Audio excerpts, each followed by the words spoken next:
오늘이 성령 강림 주일인데요. 예수님께서 부활하신 이후에 50일째 되는 날 예수님께서 명하신 대로 예루살렘 모였던 성도들에게 성령이 임하신 날이 성령 강림 주일입니다. 그래서 이 날을 우리는 교회 창립일이다 이렇게 이야기하기도 합니다.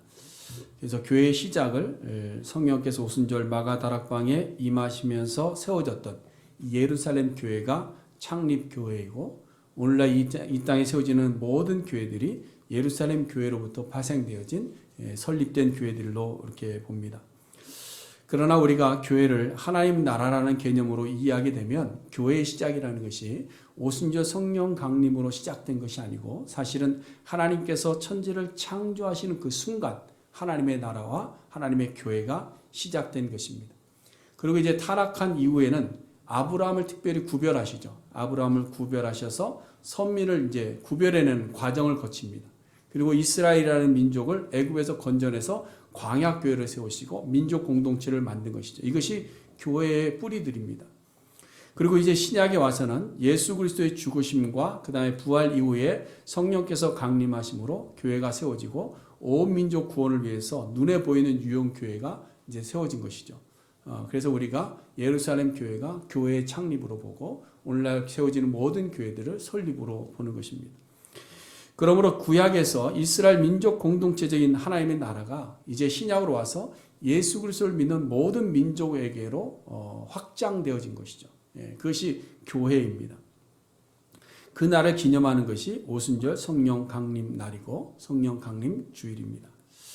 자, 그럼 하나님께서 이렇게 민족 공동체를 구별하실 뿐만 아니라 이렇게 교회를 따로 세우신 이유는 무엇일까 하는 거예요. 왜 하나님께서 교회를 세우셨을까?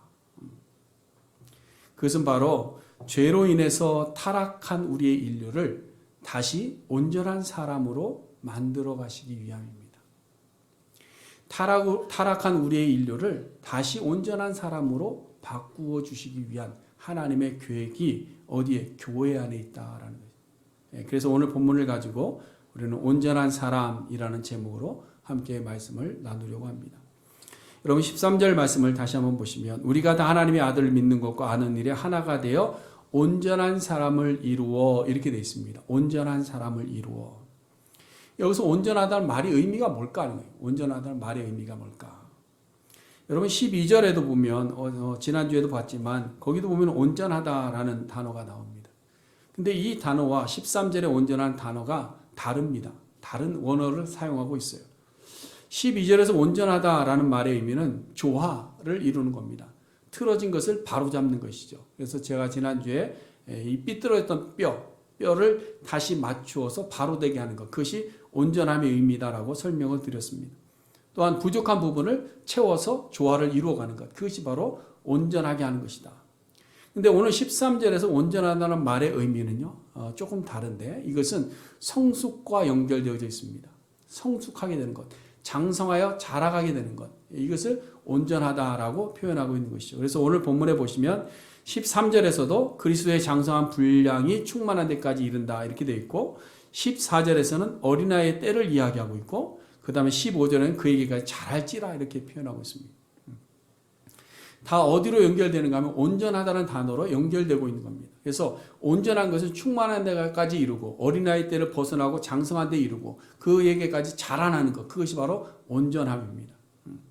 그래서 고린도전서 14장 20절 말씀에 보면, 지혜는 너희가 어린아이가 되지 말고 지혜에 장성한 사람이 되라 이렇게 권면하고 있는 것이죠. 그래서 믿는 우리 그리스도인들의 삶이라는 것이 어린아이에 머물러 있어서는 안 되고 장성한 사람으로 성장해 가야 된다. 그것이 온전한 사람을 이룬다라는 의미입니다. 그러므로 온전한 사람이 되라는 이 말씀은 성장하고 성숙해서 장성한 사람이 되라. 우리나라로 하면 철 좀 들어라 이런 얘기겠죠. 그렇죠? 철이 좀 들어야 된다. 뿐만 아니라 여기서 온전하다는 말의 의미는 단순히 그냥 어른 되라, 좀 많이 알아라, 좀 지식적인 사람이 되라 이런 것이 아니고요. 이것은 하나님의 성품을 회복하는 자가 되라 이 얘기를 하고 있습니다. 하나님의 성품. 여러분, 하나님께서 죄로 타락한 세상에 자기 백성을 구별하십니다. 이스라엘 백성들을 구별해내십니다. 그리고 나서 명하신 것이 있습니다. 그것이 뭐냐면 출애굽기와 레위기에 나오는 제사법에도 계속 강조하고 있는 거룩입니다. 거룩. 그래서 레위기 11장에 보면 하나님께서 직접적으로 말씀하시죠. 레위기 11장 45절에 나는 너희의 하나님이 되려고 너희를 애굽 땅에서 인도해낸 여호와라. 내가 거룩하니 너희도 어떻게 하라? 거룩할지니라. 그것이 하나님의 목적입니다. 이스라엘 백성들을 구원해내시고 광야교회를 세우시고 민족 공동체를 만드신 이유는 자기 백성들을 거룩하게 하십니다. 근데 이 말씀과 동일한 형태로 예수님께서 신약에서 하신 말씀이 또 있습니다. 그게 뭔가 하면 마태복음 5장에 보면요. 마태복음 5장이 뭐죠? 팔복 나오죠. 그렇죠? 산상수훈입니다.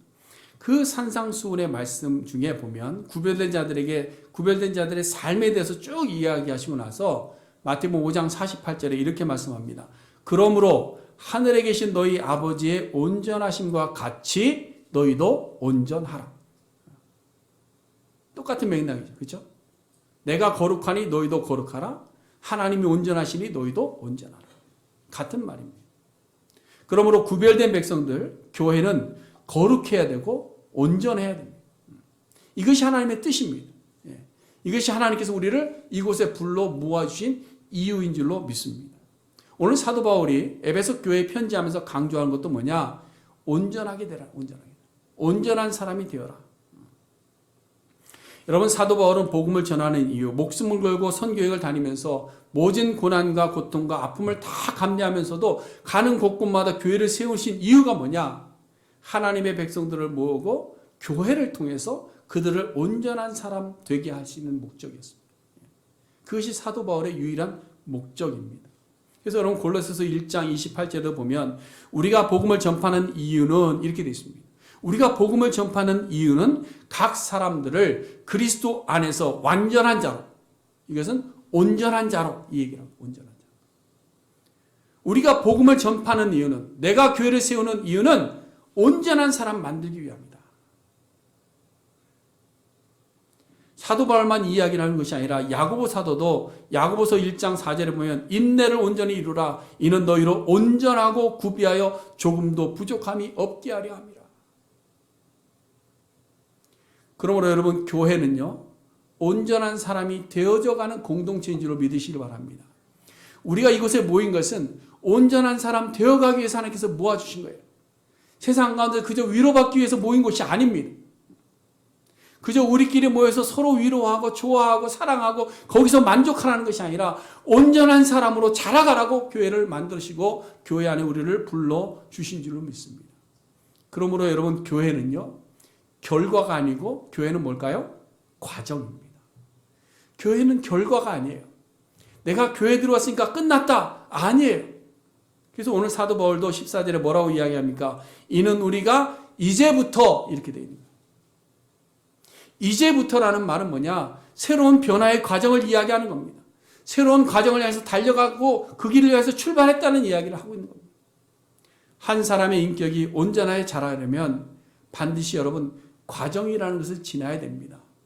예수 믿었다고 해서, 예수 믿고 구원받았다고 해서, 예수를 알았다고 해서, 교회에서 세례 받았다고 해서, 교회에서 직분 받았다고 해서 우리가 온전한 사람 되는 것 아닙니다. 교육의 과정을 지나야 되고, 경험의 과정도 지나야 되고, 아픔과 고난의 과정도 지나야 우리가 온전한 사람 되는 거예요. 신앙은 그런 겁니다. 사도 바울이 이제부터 다음에 어린아이를 언급하고 15절에서는 성장을 이야기하는 이유가 바로 거기에 있는 겁니다. 교회는 자라가는 곳입니다. 과정입니다. 이전과 다른 모습으로 변해가야 돼요. 그런데 우리가 교회 안에 오기 전에 이전의 모습과 교회 안에 들어와서 예수 믿고 나서 그 모습이 동일하다고 한다면 우리는 아직 뭐예요? 어린아이에 불과하다. 어린아이 손 들어보세요. 두 분만 어린아이. 나머지는 그래도 조금 성장하는. 자라고 변하지 않으면요, 또 무엇이 있는가 하면 이미 가지고 있는 것까지 잃어버리는 경우가 생겨요. 그래서 우리는 자라는 겁니다. 여러분, 우리 몸을 한번 보세요. 제가 요즘 이 50개 때문에요, 이 팔이 이제 뒤로 잘 안 돌아갑니다. 돌아가자고. 그래서 뭘 못하면 팔굽혀펴기를 못해요. 매일 하던 건데 못합니다. 예. 그러고 나니까 충격적인 결과를 제가 보고 또 놀랐어요. 뭐냐면 여기 이렇게 만지는데요. 살도 없고 근육도 없고 뼈만 남았어요. 예. 뼈만 남았어요. 제가 이렇게 예전에 팔굽혀펴기를 시작한 것이 이 제 살이 이렇게 흔들리는 걸 보고 제가 충격받아서 운동을 시작했는데 이제 여기를 만지니까 또 충격이에요. 예. 왜 그러냐? 가만두고 안 쓰니까 다 손실되고 많은 거예요. 예. 육체도 이렇게 자라가지 않으면 생명을 잃어가듯이 우리의 신앙도 똑같습니다. 교회에 등록함과 동시에 모든 것이 정지되어 버리거나 한번 은혜를 체험하고 거기에 안주해 버리거나 그래서 신앙이 자라가지 않으면 우리가 알고 있는 예수님까지도 잃어버리게 돼요. 예수님의 생명력까지도 잃어버리게 돼요. 그래서 여러분 우리는 계속해서 자라가야 돼요. 꼭 자라갈 수 있기를 바랍니다. 언제까지? 주님 부르시는 그날까지. 주님 부르시는 그날까지. 오죽하면 제가 양로원 가서 99세 된 치매 할머니 앞에 놓고 할머니 공부하셔야 됩니다. 그랬겠습니다. 왜? 살아있으면 우리의 사역이 남아있는 거예요. 자라가야 되는 겁니다. 마태, 마가, 누가복음, 공간복음에 등장하는 재물이 많은 한 청년 이야기가 있습니다. 이것은 공간복음 전체에 나오는데요. 누가는 이 청년을 관리라고 이야기합니다. 그것은 이 사람이 젊었지만 지도자급에 속한 사람이라는 것을 알 수 있는 겁니다. 그리고 뒤에 예수님과 대화하는 것을 보면 율법을 잘 배우고 지켰던 사람으로 보입니다. 근데 이 청년이 하루는 예수님을 찾아왔습니다. 예수님에 대한 소문을 듣고 예수님을 찾아와서 어떻게 하여야 내가 무엇을 하여야 영생을 얻을 수 있습니까? 라고 묻습니다. 그때 예수님께서 뭐라고 했어요? 네가 율법을 지켜라. 내가 그 율법 다 지켰습니다. 이거 뭐예요? 이미 하나님을 알고 있는 사람. 그때 예수님께서 이 청년에게 한 가지를 이야기합니다. 내 소유를 팔아 가난한 자들에게 주어라. 그때 이 청년이 어떻게 했다고 그랬어요? 근심하며 돌아가니라. 근데 마태복음 19장에 보면 예수님께 대답하실 때에 이런 말씀을 먼저 앞에 하십니다. 내가 온전하고자 할진대. 이 말은 내가 온전한 사람이 되려고 한다면 이런 얘기를 하고 있는 거죠. 이 말은 아직 네가 온전한 사람이 되지 않았다라는 의미를 갖고 있는 겁니다. 왜냐하면 누가가 그렇게 기록하고 있어요. 누가복음에 보면 똑같은 내용인데 예수님께서 이런 말씀을 앞에 붙여요. 내가 아직도 한 가지 부족한 것이 있다. 재물도 많고 율법도 잘 지켰지만 이 청년 관리는 자라가지 못했다는 거예요. 자라가지 못했다. 머물러 있었다는 거예요. 그것을 예수님께서 아시는 거예요. 그러니까 내가 한 가지 부족한 것이 있고 네가 온전한 사람이 되지 못했다라고 말씀하고 있는 거예요. 그러므로 우리 교회도 마찬가지입니다. 아직 예수님에 대해서 말씀에 대해서 잘 모르는 초신자분도 분명히 계십니다. 그렇죠? 예. 성경이 이것이 구약에 있는 성경인지 신약에 있는 성경인지 모르는 분들도 분명히 계십니다. 또 어떤 분들은 모태 신앙을 가진 분들도 계실 겁니다. 성경도 잘 알고 교회 생활도 잘 알고 신앙 생활도 잘 알고 교회에서 하는 용어들도 잘 아는 그런 분들 분명히 계실 겁니다. 그럼 이런 분들은 성장이 필요하지 않을까요? 아니에요. 자라가야 돼요. 초신자들도 성장하는 것이고요. 이미 믿는 자들도 성장해야 되는 것이고 또 이미 모든 것을 다 깨닫는 자들도 자라가야 되는 거예요. 그래서 지금 예배하는 우리 모두는 온전한 사람으로 계속해서 자라가야 돼요. 누구까지? 목사까지도. 말씀을 들고 말씀을 대변하지만 저 역시도 뭐예요? 매일같이 자라가기 위해서 발버둥 치는 거예요. 발버둥 치는 거예요. 늘 내 속에 있는 사람과 싸우고 온전한 하나님의 사람으로 커가기 위해서 계속해서 말씀을 묵상하고 기도하고 나를 쳐서 복종시키고 이것이 우리 속에 없으면 우리의 가진 것까지도 모든 것을 잃어버리는 결과가 나온다. 근데 여러분 우리가 온전한 사람으로 자라감에 있어서 그러면 왜 자라가지 못하느냐? 장애물이 두 가지가 있습니다. 장애물. 이 두 가지 장애를 극복해야 우리는 온전한 사람으로 자라갈 수 있는데요. 그 첫 번째가 뭐냐면 무지함의 장애입니다. 무지함의 장애. 우리가 예수를 믿으면서 너무 무지하다는 거예요. 예수를 하나님을 믿습니다라는데 너무 무지하다는 거예요. 그래서 오늘 본문 13절에 보시면 우리가 다 하나님의 아들을 믿는 것과 아는 일에 하나가 되어서 온전한 사람을 이루라 이렇게 되는 거예요. 근데 여러분 이 말씀 보면 조금 이상하다 싶은 부분이 없습니까? 상식적으로 이거는 글귀가 좀 안 맞는데 이런 거 없으십니까? 의아해한 거? 깊이 안 보시는군요. 예. 다시 한번 잘 보세요. 본문을. 우리가 하나님의 아들을 믿는 것과 그 다음이 아는 일에 하나가 돼서 온전한 사람을 이루라는 거예요. 믿는 것 다음에 아는 일이라고 나옵니다. 좀 이해가 되십니까? 알지 못하는데 믿어지십니까? 예? 근데 오늘 본문에 보면 믿고 그 다음이 알아간다 이렇게 돼 있어요. 많은 분들이 그런 이야기를 합니다. 나는 성경을 모르고 하나님도 모르고 예수님도 모르기 때문에 아직 믿음이 없습니다 라고 이야기합니다. 근데 믿는 것과 아는 것에는 좀 차이가 있습니다. 그럼 여러분 우리가 성경을 공부하는 이유가 믿을만한가를 알아보는 과정일까요? 만약에 성경을 접근할 때 좀 알아보고 내가 믿어야 되겠다는 것을 접근하면요. 많은 분들이 포기합니다. 포기해. 왜? 이해할 수가 없어요. 창세기 1장부터 이해가 안 되는 거예요. 거기서 딱 걸립니다. 하나님의 천지를 창조하셨다? 말이 안 되는 거예요. 그러니까 믿지를 못하는 겁니다. 아니면 성경을 잘 알아. 읽어서 많이 알아. 근데 나중에 남는 건 뭐만 남느냐? 종교생활만 남는 거예요. 종교생활만 남는 거예요. 여러분 우리의 신앙이 믿음으로 완전해진다고 생각하면 알려고 하지 않습니다. 왜냐하면 이제 믿음으로 완전해진 것으로 생각하기 때문에. 그래서 알려고 하질 않아요. 그러나 여러분 성경은요. 믿음이 먼저고 믿음 안에서 알아가는 과정이에요. 우리가 하나님의 존재를 먼저 믿고 하나님의 존재를 믿은 다음에 그 다음에 그 하나님의 존재를 확인하기 위해서 계속해서 성경을 알아가는 거예요. 그래서 성경을 읽는 겁니다. 믿음의 성장이라는 것이 그렇습니다. 여러분 우리가 아브라함을 믿음의 조상이라고 이야기합니다. 그렇죠? 믿음의 조상. 근데 아브라함이 어떻게 믿음의 조상이 되었는가 한번 잘 보세요. 아브라함은 창세기에 보면 갈대아우르에서 하나님의 부르심을 받고 고향을 떠나옵니다. 하란에서 가족을 또 떠나옵니다. 그리고 가나안으로 내려와요. 이렇게 아브라함이 본토 친척 아비집을 떠난 일에 대해서 히브리 기자가 뭐라고 이야기하는가 하면 갈 바를 알지 못하고 떠났다 이렇게 이야기합니다. 이것에 대해서 믿음으로 아브라함은 이렇게 되어 있어요. 믿음으로. 그래서 히브리 11장 보시면 믿음으로 아브라함은 부르심을 받았을 때 순종했다. 하나님을 다 알아보고 확인하고 그 다음에 간 것이 아니라 하나님을 먼저 믿고 그 부르심에 순종해 갔다. 그래서 이 아브라함의 믿음이요. 언제 온전해지는가 하면요. 아들 이삭을 바칠 때까지 온전하지 못했습니다. 그때까지 계속 뭐예요? 계속 실패했습니다. 의심했습니다. 불안했습니다. 다른 사람 세우려고 했습니다. 하나님께서 내 몸에서 날 아들이 나의 언약 백성이다라고 이야기하는데도 불구하고 아니요 하나님 이 종이나 아니면 뭐 서자 있는데 얘가 좀 하나님 앞에 잘 살았으면 좋겠습니다.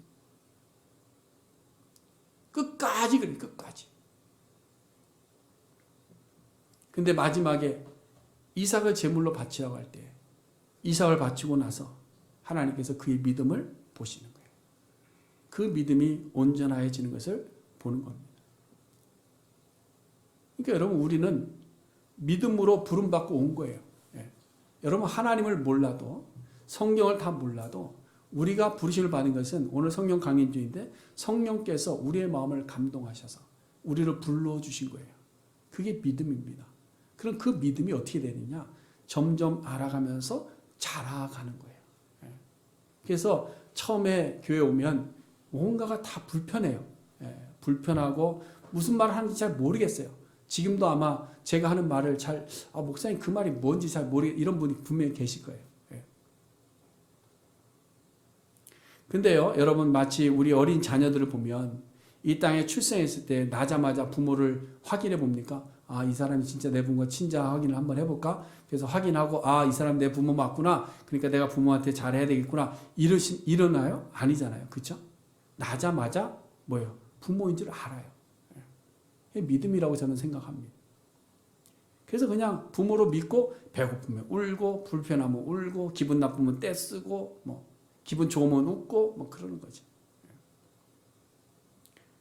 근데 이 자녀들이 어떻게 하면 부모님을 조금씩 알아가죠. 그렇죠? 철이 들면서 알아갑니다. 알고 되면 그 다음 어떻게 돼요? 아, 이분이 나를 위해서 이렇게 수고하고 애쓰고 나를 위해서 힘쓴 것을 알기 때문에 부모에게 효를 다하는 겁니다.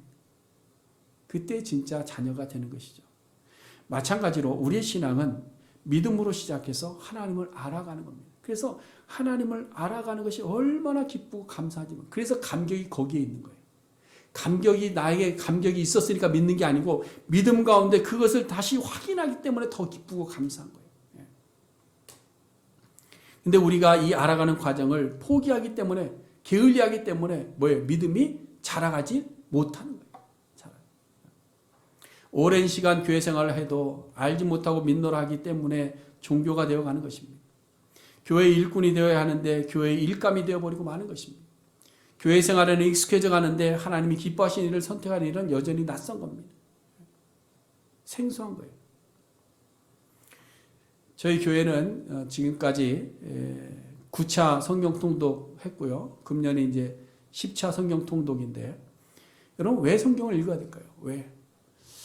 왜 제가 여기 교회 부임하면서부터 지금까지 계속해서 이 성경 일자를 계속해서 똑같은 말을 반복하고 있을까요?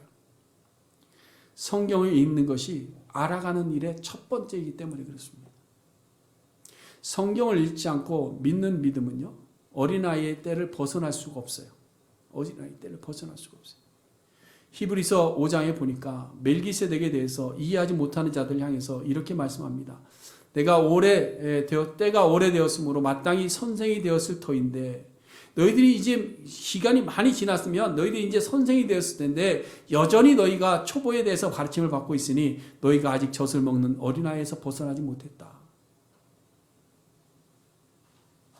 그러면서 14절에 이렇게 말하죠. 단단한 음식은 장성한 자의 것이니 그들은 지각을 사용함으로 연단을 받아 선악을 분별하는 자가 되었다. 우리가 여기까지 자라가야 되는 겁니다. 믿음의 지식을 더하면 하나님의 선하시고 온전한 뜻이 무엇인지를 분별하게 됩니다. 그렇죠? 믿음에 하나님의 지식을 더하고 하나님이 어떤 분인지를 알면 하나님의 선하시고 온전한 뜻이 무엇인지를 보게 되는 겁니다. 상황을 보는 것이 아니라, 현실을 보는 것이 아니라, 나의 장벽을 보는 것이 아니라 하나님의 뜻을 보게 되는 거예요. 그래서 알아야 되는 거예요. 그러나 젖먹이는 여전히 뭐예요? 복 받는 일에만 관심이 있는 거예요. 하나님 나에게서 복 주셔서 물질도 주시고 부하게 하시고 풍요롭게 하시고 우리 자식들 잘 되게 해주시고 좋은 집 주시고 좋은 차 주시고 다 여기에만 관심. 만나에만 집중하는 겁니다. 자신의 것은 내어주지 못하면서 영생의 본만 누리고 있던 이 미숙한 청년 관리하고 똑같은 거예요. 그러면 여러분, 우리가 믿음으로 주의 전을 왔으면 이제 갓난아이가 젖을 사모하듯이 우리는 말씀을 사모해야 돼요. 여러분, 말씀을 사모하셔야 돼요. 말씀을 읽는 것도 사모하시고 묵상하는 것도 사모하시고 배우는 것도 사모하셔야 돼요.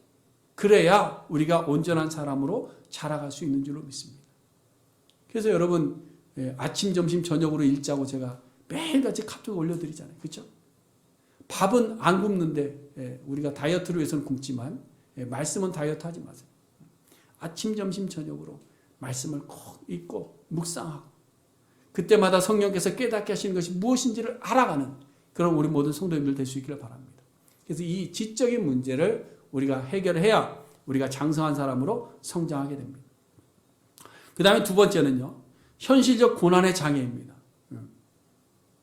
현실의 장애. 14절 말씀 보세요. 이는 우리가 이제부터 어린아이가 되지 아니하여 사람의 속임수와 간사한 유혹에 빠져 온갖 교훈의 풍조에 밀려 요동하지 않게 하려 함이라. 그렇죠? 왜 하나님을 아는 일에 힘써서 온전한 사람이 되어야 되느냐? 세상의 현실의 벽이 우리를 무너뜨릴 수 있고 우리를 가로막을 수 있고 우리를 붙잡을 수 있기 때문에 거기에서 요동하지 않게 하기 위해서 내가 교회를 허락하고 교회 안에서 자라게 하는 것이다 라고 말씀합니다. 여러분, 예수님께서 밭의 비유를 주셨습니다. 4가지 밭의 비유를 주셨는데 길가밭이 있고 돌짝밭이 있고 가시밭이 있고 옥토가 있다 말씀하죠. 이 4가지 밭에 하나님의 복음의 씨앗을 뿌렸습니다. 뿌렸는데 세 밭에는 열매를 맺지 못합니다. 근데 그 세 밭이 열매를 맺지 못하는 이유에 대해서 성경을 기록하기를 이렇게 기록합니다.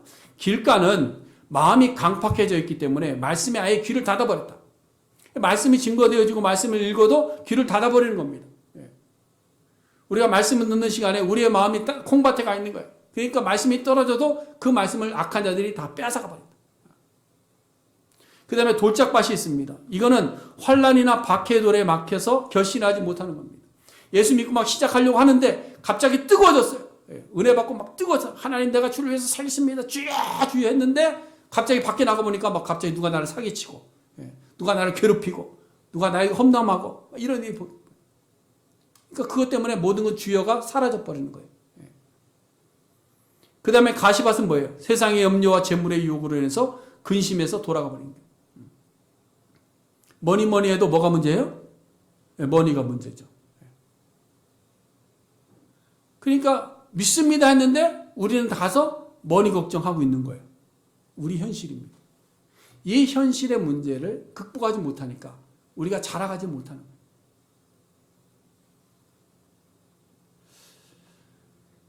앞서 말한 청년 관리가 영원한 하나님의 나라에 대해서는 알았어요. 간절했어요. 그런데 그가 뭐예요? 자기 현실의 문제에서는 약한 겁니다. 자기가 가진 이 현실적인 재물에 대해서는 가시가 된 거예요. 고민하고 돌아가 버립니다. 여러분 우리가 지금 새벽마다 묵상하고 있는 사무엘상에 보면 사울과 다윗이 계속 비교되면서 나오고 있는데요. 사울 왕이 실패하고 하나님의 버림을 받은 이유는 다른 것이 아닙니다. 현실적인 삶의 염려에 가로막혀져서 하나님의 말씀의 씨앗이 열매를 맺지 못하고 불순종했기 때문에 버림받은 거예요. 다른 게 아니에요. 여러분 우리도 마찬가지입니다. 사울 욕할 것 아니잖아요. 그렇죠? 사울 욕할 것 아닙니다. 언제나 우리의 믿음이 요동치는 것을 보면 현실의 벽 때문에 요동치는 거예요. 현실의 벽 때문에. 그러나 다윗을 보시면 다윗은 억울하게 누명 쓰고 시기를 받아서 죽을 위기도 당하고 도망자가 되어서 10년 동안 도망을 다니기도 하지만 그럼에도 불구하고 다윗은 끝까지 뭐예요? 믿음을 지켰더라.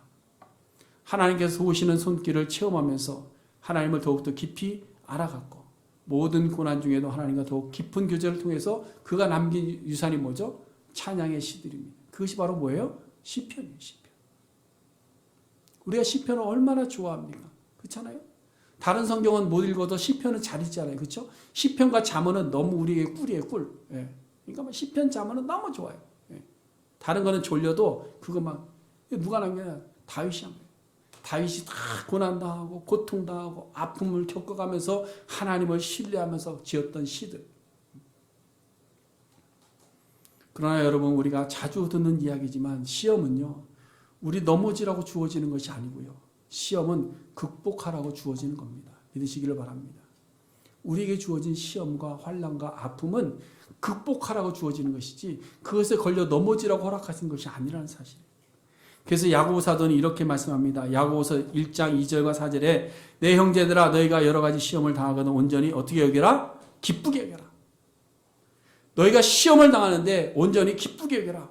왜? 이는 너희 믿음의 시련이 인내를 만들어내는 줄 너희가 압니다. 너희가 시험을 당하면 당할수록 인내가 너희에게서 더욱더 커간다. 그래서 너희의 인내를 온전히 이루라. 이는 너희로 온전하고 구비하여 조금도 부족함이 없는 온전한 사람이 되게 하려 함이니라. 그러니까 여러분 시련이 오면요 어떻게 하실까요? 나 아파서 교회 못 가겠어. 누가 나 괴롭혀서 기분 나빠 교회 안 갈래. 그러지 마시고 남편이 속썩여도 교회 올라오시고 아내가 구박해도 교회 올라오시고 예배 자리를 지킬 수 있기를 바랍니다. 그래서 인내를 온전히 이뤄내야 돼요. 사랑하는 성도 여러분 현실적인 삶의 고난과 고통에 좌절하는 성도가 되지 않기를 원합니다. 현실적인 유혹들이 있고 현실적인 고난이 있을 때에 여러분 인내를 이루어내는 성도가 될 수 있기를 간절히 바랍니다. 세상의 현실적인 문제만을 바라보다 보면 우리의 문제는 항상 우리의 신앙은 닫아지게 되고 우리의 신앙은 성장하지 못하고 장애물에 걸려버릴 수밖에 없습니다. 악한 마귀가 우리의 육체의 정욕을 이용합니다. 안목의 정욕을 이용합니다. 이생의 자랑들을 이용합니다. 그래서 우리를 유혹합니다. 그래서 자꾸 하나님에게서 떠나가게 만듭니다. 그뿐만 아니라 우리에게 고난을 가져다 주고 우리에게 고통을 가져다 주고 우리에게 억울함을 가져다 주고 우리에게 분함을 일으킵니다.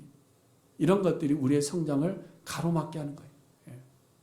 그럼에도 불구하고 오늘 말씀이 우리에게 주는 것처럼 우리의 인내를 온전히 이루어갈 수 있기를 바랍니다. 인내함으로 믿음을 지킬 때 우리는 반드시 온전한 사람으로 성장하게 되는 것입니다. 여러분, 우리 교회가 이렇게 온전한 사람으로 성장하게 되면 그럼 어떤 일이 생기는가? 오늘 본문에 보니까 두 가지를 우리에게 이야기하는데요. 첫 번째로는 예수 그리스도의 몸된 교회가 견고하게 세워지는 겁니다.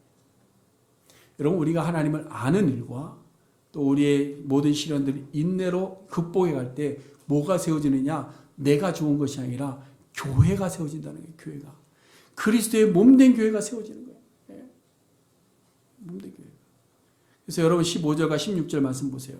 오직 사랑 안에서 참된 것을 하여 범사에 그에게까지 자라게 되면 예수 그리스도는 교회의 머리가 되시고 모든 지체들은 연결이 되고 분량대로 역사함으로 그 몸이 자라고 사랑 안에서 자연스럽게 세워져 가느니라. 세워져 가느니라. 그러면 여러분, 교회를 세우는 방법은 뭐냐?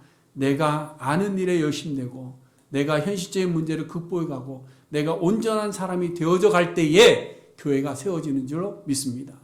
그래서 여러분, 한 사람 한 사람이 이렇게 온전한 사람으로 커가면요, 우리 교회는요, 누가 흔들려도 흔들 수가 없습니다.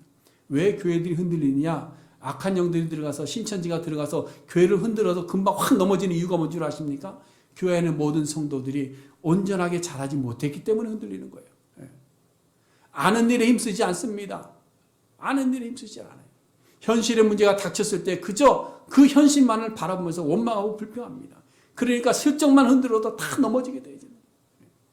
그러므로 우리는 아는 일에 힘쓰고 우리 현실의 문제를 잘 극복해서 교회가 세워지는 일에 힘쓰는 우리 모두가 될 수 있기를 바랍니다.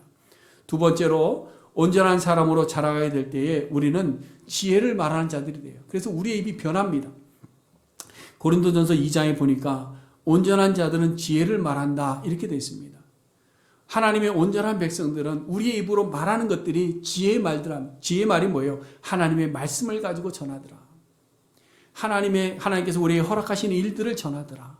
무슨 일이 있을 때마다 세상적인 방법을 구하는 것이 아니라 하나님의 지혜가 무엇인지, 하나님의 뜻이 무엇인지를 알아서 그것을 전하는 자가 되더라는 거예요. 그러니까 여러분, 우리가 온전한 자가 됐을 때 우리의 입술은 변합니다. 반드시 변합니다. 그래서 모든 것이 하나님의 은혜의 힘을 고백하게 되고 우리의 모든 문제 해결이 하나님 손에 있음을 고백하게 되고 하나님의 말씀으로 우리를 해결하려는 우리의 입술이 변하는 거예요. 그것이 온전한 자입니다. 그래서 우리가 하나님의 지혜를 말할 때 가장 핵심적인 게 뭘까요? 예수 그리스도를 전하는 입술이 되는 거예요. 우리가 온전한 자가 되면 우리의 입이 먼저 자랑할 것이 있습니다. 그게 뭐냐? 예수 그리스도 우리에게 허락하신 하나님의 그 크고 놀라우신 사랑을 고백하며 전할 수밖에 없는 거예요. 그래서 온전한 사람은요, 입술로 무엇을 자랑할까요? 예수님을 자랑하는 거예요. 예수님을 자랑하는 거예요. 하나님의 사랑을 자랑하게 되는 겁니다. 사랑하는 성도 여러분, 오순절 성령 강림으로 세워진 이 교회는 온전한 사람으로 성장하는 목적을 가지고 있습니다. 그러므로 여러분, 우리는 머물러 있어서는 안 됩니다. 안주하고 있어서도 안 됩니다. 게을러서도 안 됩니다. 이제부터 우리 교회도 성장하는 일에 힘쓰는 교회가 될 수 있기를 간절히 바랍니다. 어떻게 하면 될까? 두 가지 말씀드렸습니다. 첫 번째는 지식의 문제를 해결하기 위해서 말씀을 읽고 묵상하고 배워야 됩니다. 지식이 없는 믿음은 헛된 믿음입니다. 헛된 믿음이에요. 종교적인 믿음에 머물 수밖에 없습니다. 어린아이의 수준에서 벗어나지 못합니다. 그러나 믿음을 가지고 하나님을 알아갈 때에 더욱더 견실해질 뿐만 아니라 온전한 사람으로 성장하게 됩니다. 그러니까 여러분, 새벽마다 이렇게 말씀 올려드리는데요. 꼭 말씀 묵상하세요. 말씀 묵상하시고, 긴 시간도 아니잖아요. 긴 시간 해도 더 좋은데요. 또 긴 시간 좀 안 할 것 같아서 짧게 나누는데 그 시간마저도 안 하면 되겠습니까? 말씀을 읽고 묵상하셔서 우리의 지식의 문제를 해결하세요. 그래서 이제는 우리가 성경 공부를 하면서 뭘 물어볼 때 난 그런 거 몰라요. 이런 대답 안 들었으면 좋겠어요. 그런 거 왜 나한테 물어요, 목사님? 그러지 마세요. 그 다음에 두 번째로는 현실의 문제를 해결하기 위해서 마귀가 우리를 유혹할 때 분별하는 영이 우리에게 임할 수 있기를 바랍니다. 그래서 마귀의 유혹 앞에 우리는 어떻게 해야 될까요? 단호하게 할 수 있는 신앙이 되고 온갖 시험이 있을 때마다 인내함으로 말미암아 인내로 온전한 사람으로 자라갈 수 있는 우리 모두가 될 수 있기를 바랍니다. 그리고 우리가 온전한 사람으로 자라갈수록 우리는 하나님의 지혜를 가지고 말하게 됩니다. 그러므로 오늘 이 자리에 모여 예배하는 우리 모든 성도님들과 우리 교회가 온전한 사람으로 자라가고 온전하게 세워지고 온전한 그리스도의 몸된 교회를 세워가는 우리 교회 될 수 있기를 주님의 이름으로 간절히 축원해 드립니다. 기도하겠습니다.